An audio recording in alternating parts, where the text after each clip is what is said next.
Просечно по еден партнер дневно ја напушта текстилната индустрија и Македонија и тие заминуваат во за нив новите атрактивни дестинации Мароко и Египет, изјави Ангел Димитров од Организацијата на работодавачи. Може би е предимизионирано се каже еден партнер дневно, тоа е премногу, но се разбира дека во текот на 23 година дојде до голем пат на побарувачката за текстилните капацитети овде во Македонија и многу партнери, без разлика дали е тоа ради нивното затварање или намалување на нивните побарувачка во западноевропски држави или заради тоа што видо дека ние немаме работници кои би ги задржале капацитетите, секако дека ја напушат Македонија.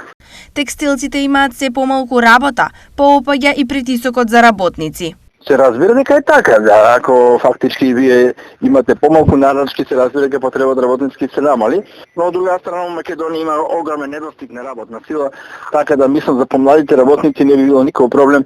да најдат друга работа во Македонија, особено во тир зоните кои отварат нови капацитети, се разбира со одредени поддршки од државата, но проблемот било страно за постарите работници,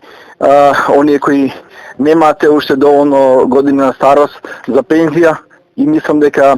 наглото пропаѓање на овие компании би било лошо за овие работи. Секторот текстилна индустрија во моментов го одржуваат работници со средна животна возраст и тие се на 10 до 15 години пред пензионирање. Доколку трендот намалување на работа продолжи, може да се случи голем дел од нив да останат без работа, без плата и достоинствена пензија. Па мислам дека може да се случи затоа што овие работници што се повеќе од 50-55 години не се интересни за компаниите во тирзоните и тие потешко би се преквалификувале бидејќи треба да учат нови занати, нови операции,